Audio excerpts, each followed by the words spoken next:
All right, it's that time of the year again, and you could be feeling really down and lonely. And with the holidays coming, Christmas especially, people seem to struggle more with Christmas. Thanksgiving is a little bit easier to get through, but Christmas is a tough one, especially if you had kids. You would wake up, you'd experience that morning with your loved ones, with your family, and now that family is gone, and you're sitting there. And if you did have kids, especially, and it's their turn with your ex, it can be really, really hard. But today I want to give you some tips to share with you that I personally went through that helped me get through that loneliness of that first Christmas in particular by myself, without my kids, totally on my own. Okay. And so first of all, first and foremost, you're not alone. You're not alone. Divorce feels so lonely. And I completely get it. It's like the thing, I've talked with my videographer, Alec, and we've talked about this before, where being lonely after divorce is different. It's a forced loneliness, where in our conversation, he was like, he's like, well, I like my quiet time. And I'm like, oh, sure, everybody does, but it's a choice, right? You get to come back to your fiance. You get to be there with her. Whereas divorce, it's like you're stuck. There is no one. There's no spouse. There's no significant other to cuddle up with, to snuggle, to hold hands with, to do all those things. And so you are sometimes, if you're living away from family, you can't get to other family. You're waking up Christmas morning by yourself and Christmas Eve by yourself. And those are really, really hard times. So let's just call it what it is. It's a tough time. It really is. And it's okay that it's tough, and give yourself permission to allow it to be tough. But I want to give you some tips that will help you, that helped me, just give you my experience, and you can tweak these and change them however you want for you, whatever works best. But, these are things that helped me. Okay. So first and foremost, like I said, is just understanding you're not alone. There's other people out there. And so if you can find a divorce community, and if you don't have one, by all means, please get into my group, get into my divorce community group. That is a place where you can find like-minded people. But if you've got one locally, if you can connect with people locally, if you've got one at your church, oftentimes they have like singles group and that kind of thing. And sometimes it might mean that you have to take the lead on something where everybody's divorced or depressed or sad. Maybe you do a Christmas Eve party. Maybe you host a Christmas Day harvest, or not harvest, that's Thanksgiving, but you know what I mean? A meal where you can all get together and you can take the bull by the horns. And then that way you're busy, because that's the tip number 2 is have a plan. Have a freaking plan. Go through your Rolodex. If people are busy, and you know what? This is where you get over your pride and you just ask yourself, hey, I don't have the kids this year. My family is like off in Hawaii. I can't get to them because of my work, whatever it may be. Can I crash your Christmas? Like, would that totally, and tell them, say, listen, feel free to say no if this is like total private family moment. I get it. I totally understand. And I'd love to be with someone. So if you're willing to let me crash, even just for an hour or two, right?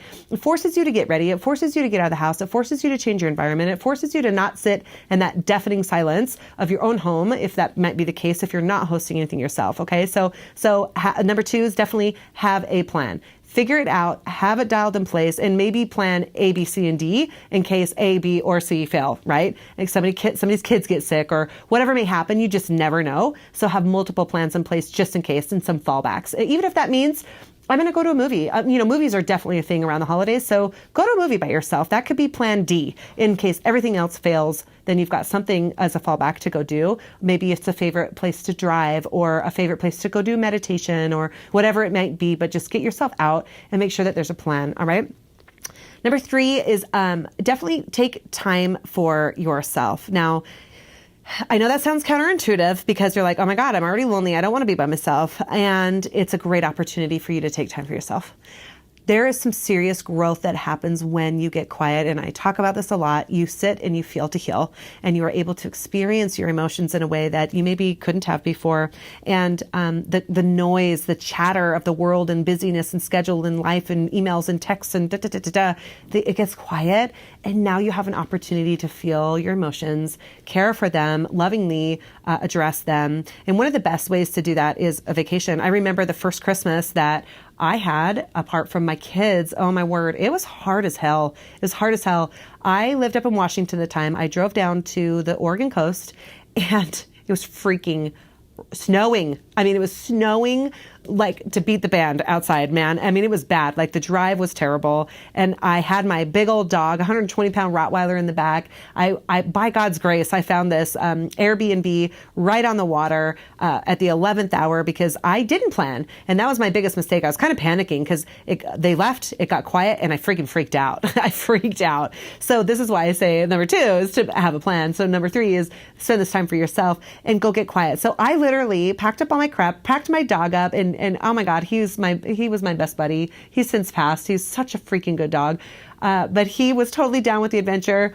We got into this hotel room. I went out to dinners by myself. I came home and snuggled with him, and I had him up on the bed in the hotel room or the Airbnb because pets were allowed and they didn't care, and it wasn't a big deal. And I would never do that at home. So I got to snuggle with him and have this church time with him. And I literally was in my snowsuit with a camping chair out on the beach. I have pictures of him. I mean, I still reminisce about this, where he's running around, playing in the water and having a good old time. And it's freezing cold on the Oregon coast. I've got a book. And quite frankly, here's the reality. I brought a book. I didn't really read. I just sat in front of the ocean and just absorbed the grandness of the ocean. I love the ocean. It's a big deal for me. It's one of my best, most favorite spaces on the planet to be. And so for me, that was just a healing space of putting in perspective who God is, who I am, the grandness of his creation, how small I am, that this is really a small thing. I know I'll get through it. He's gotten me through everything in my life always, and I know I can get to the other side. And so that was a big deal for me. So if there's any way you can change your environment,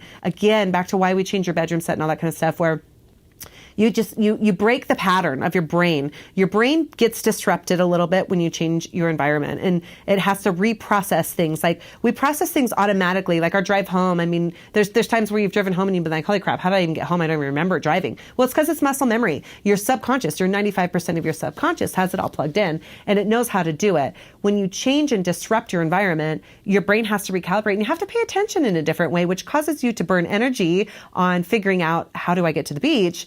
Instead of, oh my God, I'm so depressed, right? I'm in the double Ds. This is divorce depression. Okay, so there's tip number 3. All right. Tip number 4 is recognize there is no set timeline for you for how long it's going to take to recover. Just give yourself some stinking grace. When other people say oh, get over it, you should be over it. If there's some truth to that, if you're choosing to wallow in it, you're choosing to be a victim, there's a red flag there, and you do need to process through and get through it. But you don't know how long it's going to take. Everybody grieves differently. And if you've seen my videos on grief is not a linear process. You bounce back and forth, you go in and out. It's a circle, and there's indefinite ways in which you can go through that process. Okay. So it's different for everyone. Give yourself grace, love on yourself. This is a time of giving, right? Give to yourself the best gift you can give, and that would be grace. All right. And number 5, one of the best things you can do is, again, go back to your community. Who's your top 5 people? Talk about how you're feeling with people. Don't live in the victim space. Don't wallow. Don't bring it down. Set a timer if you have to.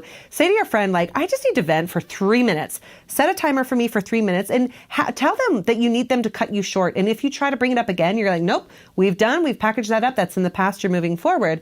But it gives you an opportunity to express how you're feeling without living in that space forever. Because again, feel to heal. When you express it, when you talk, especially if you're a verbal processor. I'm a verbal processor. I have to talk through things with other people, and they don't even need to say a word. They can just sit there and go, okay, yep, right? And I've already figured it out and solved it by the time I'm done, just by verbally processing it. So if you're a verbal processor, find people. One of my good friends just said this the other day. He is a verbal processor, and he said, be careful who you choose to listen to. If you have people listening to you who are problem solvers, they could heap more complexity into your situation. If you're a verbal processor and you know how to figure it out yourself, and you just need to talk through it and you'll get to the answer, then just say, listen, I just need you to listen to me for 3 minutes, 5 minutes, 10 minutes, whatever it is. You don't need to offer advice. Just hear me out. If I ask you, then go for it. If I'm really stuck after I go through this, then help me. But just verbally processing sometimes helps you get through it. So speaking your feelings, getting them out there. This is a real thing. Speak them, get them out there. Be okay with talking about it. And that gets, the biggest release of shame and guilt and this, the double Ds of divorce depression is just saying it. When you say it, it's like freedom to the chains of the double D's that are surrounding you, especially at Christmas time. Okay. So talk about it, tell people about it. So, this is really hard. This is really hard. And I'm trying my best to get through this the best way that I can. Right. And then that gives people the perspective and insight into you. You're vulnerable with them where they're like, oh yeah, I forget. Like, I wonder what it would be like to wake up without my kids on Christmas morning, right?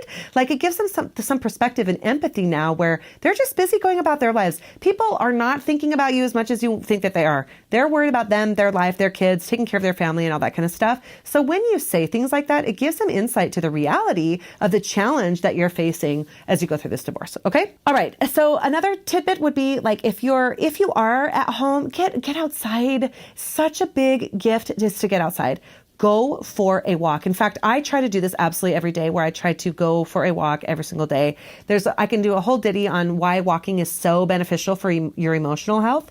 But for the case of this video, just trust that speed walking outside in the fresh air, getting vitamin D, for God's sake, the sun isn't going to kill you. Get outside and enjoy the weather, even if it is blustery. Or I went for a walk in the rain a few weeks ago and it felt so freaking good. It was just amazing to be out there. It was cold. I was soaked by the time I got in, but there were so many benefits of smelling the rain, feeling it hit my face, all the sensory input that happens when you are outside and you're engaged in that way.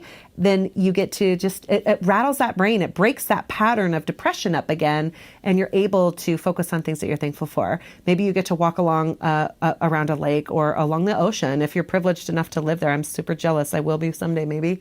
Or along, like a water path or a river, or in Boise, we've got beautiful green belt that we get to walk along the river. Practically anywhere in this city you can go, you can pop onto the green belt and you're there, and it's just amazing. So get outside, get fresh air, and let yourself maybe even be vulnerable with your own self in that space and get emotional. Feel that sadness, feel it, heal it, move on from it, and embrace the potential for the new life that you have coming. Okay. So I know this is a really, really, really tough topic. And I hope that those tips help you recover from the loneliness that can wash over you like a tsunami during Christmas time, especially. It just seems to be one of those holidays where people struggle the most. And I get it. I understand. I mean, I told you my story. I freaking freaked out. I freaked out, threw everything in the car, found that place, and I should have planned. And that's why I give you this wisdom from my experience and my clients' experience and everything I've walked through with them, so that you can come through this equipped